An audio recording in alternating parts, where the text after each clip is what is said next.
आज मैं आपके पास लेके आई हूँ बहुत ही यूनिक टॉपिक और वो है प्रेसिडेंट्स इलेक्शन। हम सब प्राइम मिनिस्टर के इलेक्शन के बारे में जानते हैं, हम सब वोट भी करते हैं और हम जानते हैं कि हम अपने प्राइम मिनिस्टर को, अपने काउंसिल ऑफ मिनिस्टर्स के लिए हम खुद पार्टी सिलेक्ट करते हैं, राइट। हम इलेक्ट करते हैं और वो हमारे रिप्रेजेंटेटिव बन के गवर्नमेंट चलाते हैं। बट प्रेसिडेंट की इलेक्शन कैसे होती है ये हम में से काफ़ी लोग अभी तक नहीं जानते। तो मैं सबसे पहले बता दूं कि रिपब्लिकन स्टेट्स, रिपब्लिकन कंट्रीज़ में हमेशा ही प्रेसिडेंट जो होता है वो नॉमिनल हेड होता है और रियल पावर्स जो होते हैं वो होता है प्राइम मिनिस्टर के पास। अब आप ये कहिए रिपब्लिकन कंट्री क्या होता है, रिपब्लिक क्या होता है। रिपब्लिक वो कंट्रीज़ होते हैं जिसमें directly people directly elect their representative, जैसे हमारे यहाँ। और प्रेसिडेंट जो होता है वो इनडायरेक्टली इलेक्टेड रहता है। तो हमारे यहाँ first president of India was doctor Rajendra Prasad, whereas अभी 14th प्रेसिडेंट हमारे श्री रामनाथ कोविंद जी हैं। आइए मैं आज आपको बताती हूँ कि प्रेसिडेंट का इलेक्शन हमारे इंडिया में कैसे होता है। सबसे पहले, जैसे कि मैंने आपको बताया, रिपब्लिकन कंट्रीज़ में हम इनडायरेक्टली इलेक्ट करते हैं अपने प्रेसिडेंट को। इनडायरेक्टली इलेक्शन का मतलब ये है कि पार्लियामेंट में एक इलेक्टोरल कॉलेज होता है जिसमें members of Rajya Sabha, members of Lok Sabha, members of legislative assemblies of states और आपकी members from union territories like Puducherry and Delhi NCR, यहाँ के इलेक्टेड मेंबर्स बैठते हैं और वो मेंबर्स चुनते हैं प्रेसिडेंट ऑफ इंडिया। तो वो मेंबर्स जो बैठते हैं उनको पहले हम चुने हैं और वो हमारे लिए प्रेसिडेंट चुनते हैं। अब आपके मन में ये सवाल आएगा कि प्रेसिडेंट को हम डायरेक्टली क्यों नहीं चुनते। उसका काफ़ी रीज़न है। नंबर 1, हम प्राइम मिनिस्टर के रोल से काफ़ी अवेयर हैं बट हम प्रेसिडेंट के रोल से अवेयर नहीं हैं। तो अगर हमें प्रेसिडेंट के इलेक्शन के लिए डायरेक्टली वोटिंग अलाउड कर दिया जाए तो फर्स्ट ऑफ ऑल हम सही इलेक्शन, सही ढंग से इलेक्ट पर्सन को नहीं चुन पाएंगे because we are not aware of the role of the president. और इसलिए प्रेसिडेंट की जगह पे कौन सही है इसका चुनाव हमारे थ्रू करवाना will be a wrong decision.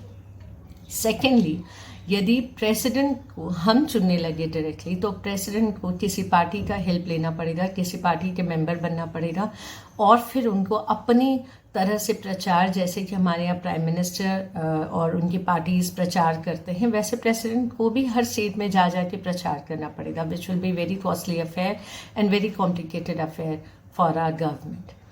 तो काफ़ी उसके बाद काफ़ी फाइनेंस एक्सपेंसेस बढ़ जाएंगे and these are the various reasons क्यों हम डायरेक्टली प्रेसिडेंट को नहीं चुनते।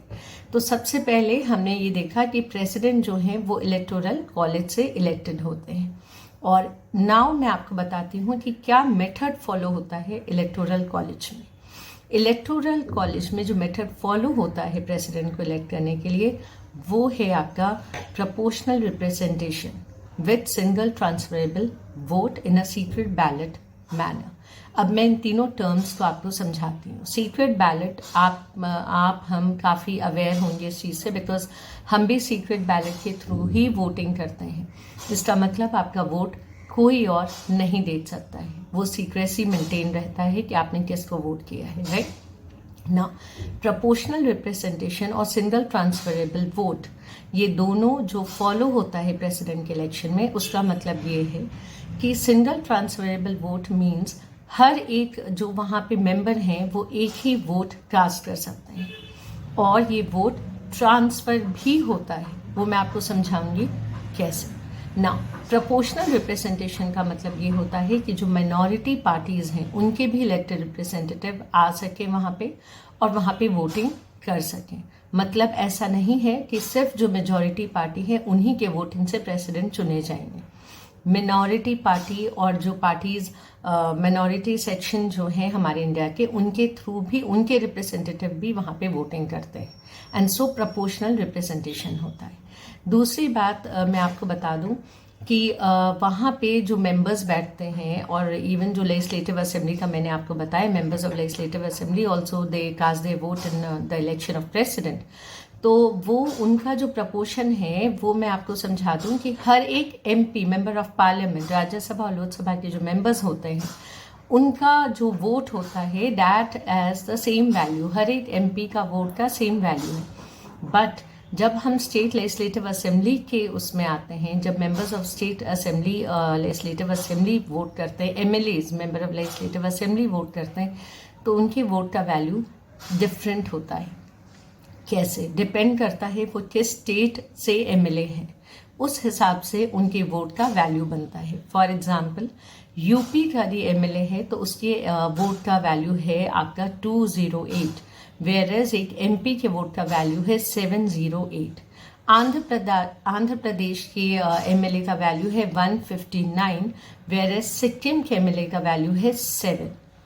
अब आप ये सोचेंगे कि ये डिफरेंस क्यों है? ये डिफरेंस पॉपुलेशन की वजह से है। जिस स्टेट में ज़्यादा पॉपुलेशन रहता है उसके MLA का वोट का वैल्यू ज़्यादा रहता है ना।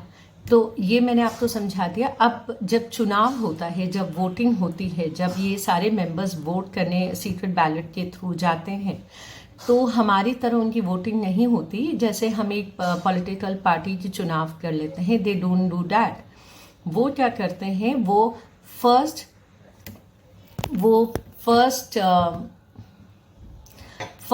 प्रेफरेबल मेंबर या रिप्रेजेंटेटिव चुनते हैं, फिर सेकंड प्रेफरेंस को चुनते हैं और थर्ड प्रेफरेंस को चुनते हैं, एंड सो ऑन। जितने मेंबर्स, जितने लोगों का नाम वहाँ दिया हुआ है, उनमें से वो अपने प्रेफरेंस को पुट करते हैं, first preference, second preference and so on. ना फर्स्ट प्रेफरेंस जो है उनका ही वोट पहले, मतलब आपने यदि फर्स्ट प्रेफरेंस में रामनाथ कोविंद जी का नाम दिया है तो आपका वोट सबसे पहले रामनाथ कोविंद जी के ट्रे में जाता है। अब आप सोचेंगे कि जिन्होंने वहाँ वोटिंग की है उन सबके वोट्स को काउंट करके प्रेसिडेंट चुने जाते हैं। नहीं, ऐसा नहीं है। अगर एक MLA, मानिए एक UP के MLA ने अपना वोट रामनाथ कोविंद जी को दिया है, तो मतलब उनके वोट वैल्यू है 208, तो उनके ट्रे में 208 जाता है। वेयरएज यदि एक MP ने उनको वोट दिया है 708, मतलब एक MP ने दिया, तो वो उनके ट्रे में जाता है 708। So in this way votes are calculated. अच्छा, जितने आपको नंबर ऑफ वोट्स मिले हैं उसके बेस में प्रेसिडेंट का इलेक्शन नहीं होता है। अगर यदि उनके वोट का वैल्यू उनके कोटा से ऊपर आ जाए, then they are declared the winner. Quota कैसे डिसाइड होता है? कोटा आपको जितना वोट्स मिला है डिवाइडेड बाय 2 एंड देन +1, ये आपका कोटा निकलता है। ओके, या फिर आपके जो MLA हैं उनके वैल्यू पे डिवाइडेड बाय 1000। यदि आपका ये वैल्यू आपके कोटा के वैल्यू को पार किया, राइट, जितना आपको वोट मिला है बाय 2 + 1, यदि उस कोटा को आपने पार किया तो आप विनर होते हैं। अच्छा, अगर यदि किसी ने भी अपने कोटा को पार नहीं किया है, क्रॉस नहीं किया है, उस सिचुएशन में क्या होता है, जिनको लीस्ट वोट मिलती हैं उनके वोटिंग को ट्रांसफ़र कर दिया जाता है बाकी लोगों के वोट्स पे। तो मानिए यदि 6 जन वहाँ पे एज रिप्रेजेंटेटिव थे प्रेसिडेंट के लिए, जिनमें से 2 जन को बहुत लीस्ट वोट मिले हैं, तो वो वोट को डिवाइड कर दिया जाएगा बाकी 4 में। इस तरह से फिर जिसने कोटा को क्रॉस किया है उसको विनर डिक्लेयर किया जाता है। So I hope it is clear कि प्रेसिडेंट का इलेक्शन इलेक्टोरल कॉलेज से होता है और single transferable vote with proportional method of representation और सीक्रेट बैलेट के थ्रू होता है। मैं आपको बता दूं, प्रेसिडेंट का रेसिडेंस राष्ट्रपति भवन इन दिल्ली है। 5 साल के लिए प्रेसिडेंट चुने जाते हैं और अगर एक्सपायरी के बाद भी उनका री इलेक्शन में उनका नाम विनर घोषित होता है तो वो दोबारा से इलेक्टेड हो जाते हैं। So this was all about the election of president. I hope you like my video and will definitely subscribe and share it. मैं फिर आऊँगी आपके साथ एक नए इंफॉर्मेशन को लेके। Thank you.